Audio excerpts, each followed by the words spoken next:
Em depoimento à Polícia Federal, o ex-chefe da ABIN do governo Bolsonaro, o senhor Ramagem, que inclusive é candidato apoiado por Bolsonaro à Prefeitura do Rio de Janeiro, depoimento longo, quase 7 horas de depoimento, mas ele tentou que enrolar a Polícia Federal, né? Porque disse nada com nada, inventou uma história que ele gravou a reunião, que era para ver se as advogadas iam apresentar alguma coisa ou querer fazer alguma proposta ilícita até.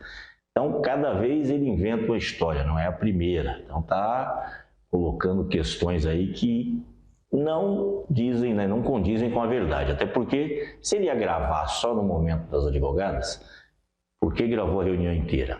Também disse que ia gravar uma pessoa ligada ao governador, que ia chegar lá e se apresentasse alguma proposta estranha, estaria gravando.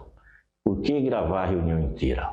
Como bem disse, né, o deputado federal pelo Rio de Janeiro, Lindbergh Farias, ele fez um seguro, gravou a reunião para se proteger e mostrar que ele estava lá, inclusive fez algumas falas tentando conduzir pelo lado legal da história, mas o que mais nos estranha, né, o que tem por trás de tudo isso, é que Bolsonaro, num primeiro momento, segundo, né, aliados próximos a ele, tinha se irritado com o Ramagem, que ele deveria ter apagado esse áudio, não deixado aparecer e tudo mais.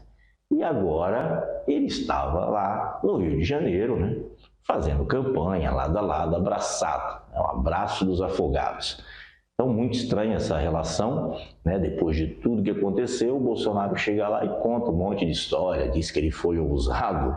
Ousado em quê? Em criar a ABIN paralela, fazer espionagem de adversários, inclusive, né, o próprio Bolsonaro, né, ele gravou essa reunião.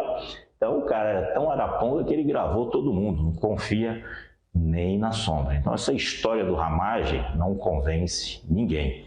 E ainda, né, no meio dessa história toda, saiu uma matéria na Folha de São Paulo colocando, né, que o secretário da Receita Federal, envolvido também naquela questão, né, de tentar aliviar a questão das rachadinhas do filho de Bolsonaro, ao invés de receber o filho de Bolsonaro na Receita, ao contrário, ele foi até a casa dele. Então, está na Folha de São Paulo que o secretário da Receita Federal do governo Bolsonaro foi à casa do filho dele conversar, sabe-se lá o quê, né? Então, logo depois dessa história toda, vem mais história. Parece assim, sabe, coleção de selos, coleção de jogadores de futebol, todos os campeonatos que não acaba nunca, né? Então, cada vez tem uma história nova, né? Então, parece que a PGR quer entregar ao STF todos os processos contra Bolsonaro, mas como cada dia acontece uma história, eu acho que não dá para esperar mais, né? A Procuradoria-Geral da República tem que encaminhar esses processos e, se aparecerem outros,